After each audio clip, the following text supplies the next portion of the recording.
What happens when the world's largest economy decides to rewrite the rules of global trade, one tariff at a time? For decades, the global system moved steadily in one direction, toward lower barriers, freer markets, and deeper economic integration. But beginning in 2017, the Trump administration posed a fundamental challenge to this orthodoxy. It argued that the system had become unbalanced, benefiting rivals like China at the expense of American workers and industries. The administration's chosen tool to force a change was the tariff, a policy instrument that had largely fallen out of favor in the post-war era of globalization. This shift was not merely a technical adjustment in trade policy. It was a seismic event that sent shockwaves through the global economic order. It questioned the very foundations of institutions like the World Trade Organization and forced nations around the world to reassess their economic relationships with the United States.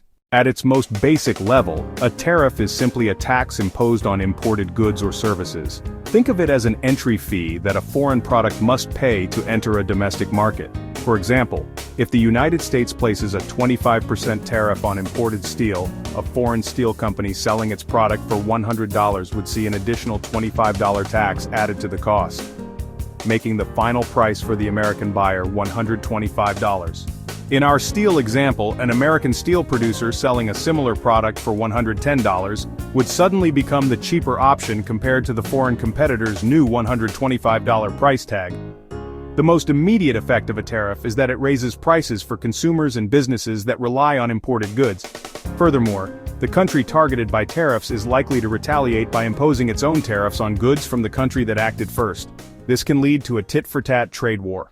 The Trump administration's tariff strategy did not emerge all at once but was rolled out in a series of escalating waves beginning shortly after taking office.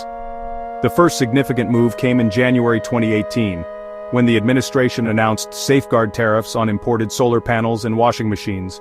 While these actions were relatively small in scale, they signaled a sharp break from past policy and a new willingness to use protectionist measures.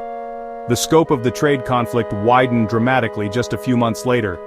In March 2018, citing national security concerns under Section 232 of the Trade Expansion Act of 1962, the administration imposed a 25% tariff on steel and a 10% tariff on aluminum imports from a wide range of countries.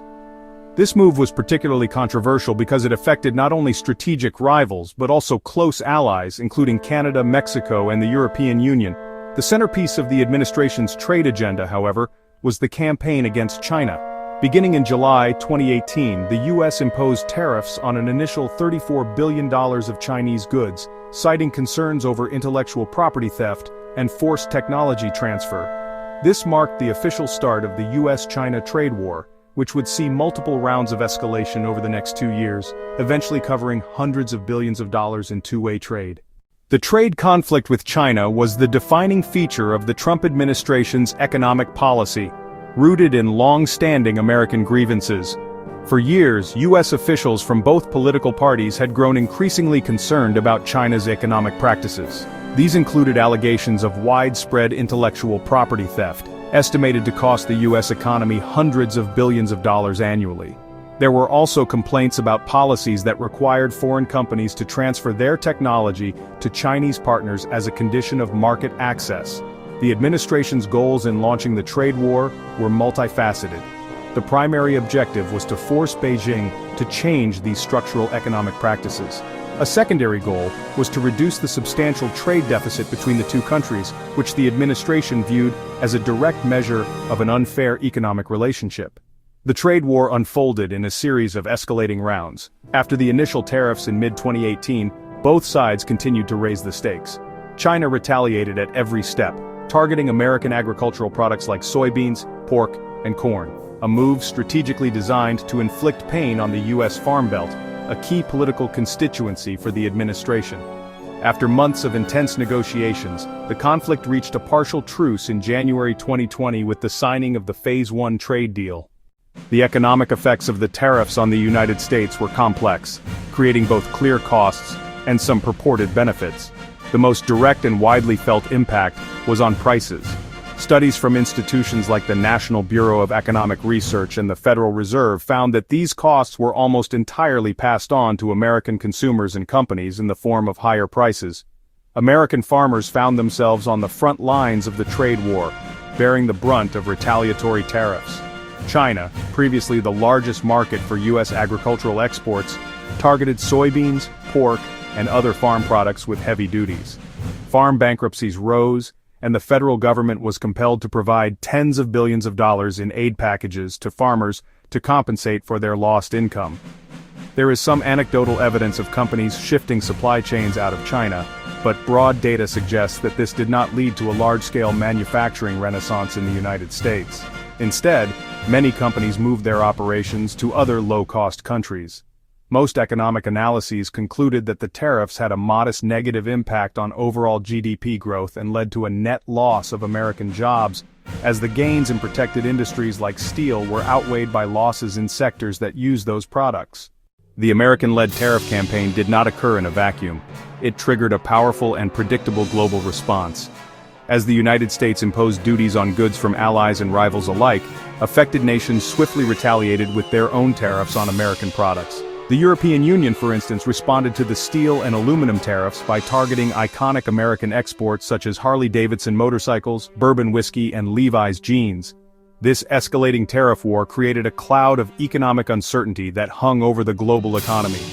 For multinational corporations with complex, deeply integrated supply chains, the unpredictable trade environment became a nightmare to navigate. The constant threat of new tariffs made long-term planning nearly impossible. Companies hesitated to make new investments, not knowing if their products would be subject to new duties. The conflict also placed immense strain on the global trading system and its governing body, the World Trade Organization. The Trump administration was openly critical of the WTO, arguing that its dispute settlement system was slow, ineffective, and biased against the United States. In response to the U.S. tariffs, particularly those targeting China, many countries began to diversify their trade relationships and supply chains. Nations in Southeast Asia, such as Vietnam and Malaysia, emerged as beneficiaries as companies sought to move production out of China. Beyond the immediate economic goals of protecting industries or reducing trade deficits, the Trump administration viewed tariffs as a powerful instrument of foreign policy and geopolitical leverage.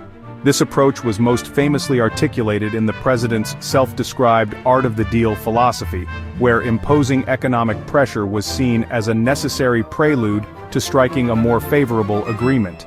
This strategy was clearly visible in the renegotiation of the North American Free Trade Agreement.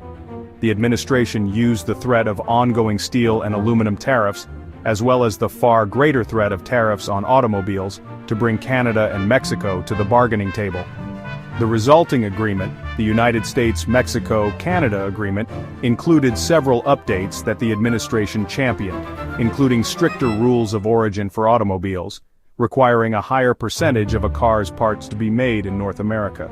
The use of tariffs as leverage extended beyond trade negotiations.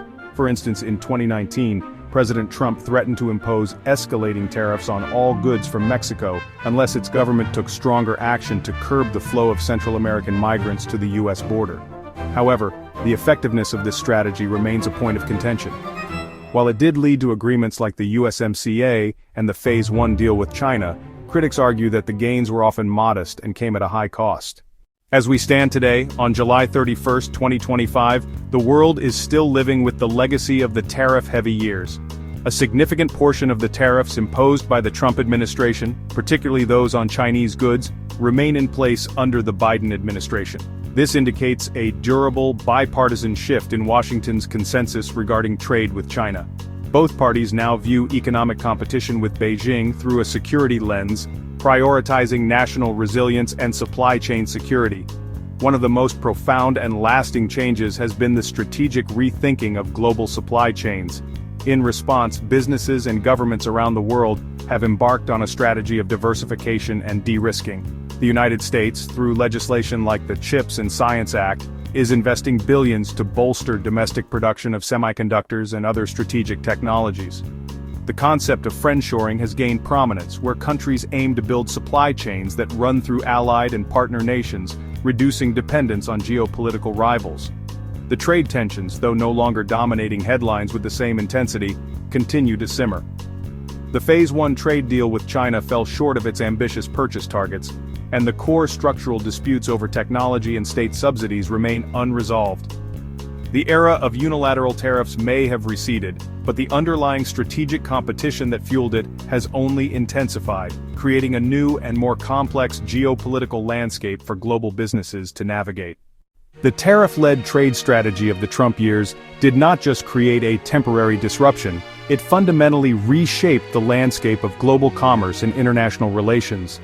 It marked the end of a nearly 40-year consensus on the virtues of unfettered globalization, and forced a global reckoning with the system's unintended consequences. The world did not descend into a 1930s-style protectionist spiral, but the move toward a single unified global market has been halted and, in some areas, reversed. We now live in a more multipolar economic world, where regional trading blocs and strategic alliances are gaining importance. This has created a more complex and perhaps more fragile global system, where businesses must navigate competing sets of rules and standards. The debate over the value and effectiveness of the tariff strategy will likely continue for decades. Economists can point to data showing costs, while strategists argue the tariffs were necessary to confront unfair trade practices. Ultimately, the untold story of the Trump tariffs is not simply one of economic wins and losses. It is the story of a pivotal moment when the engine of globalization was put into reverse, forcing a worldwide reevaluation of the relationship between trade, sovereignty, and security. The world of 2025 is a direct product of this turbulent period, and its legacy continues to shape the decisions of governments and businesses as they navigate a more uncertain and contested future.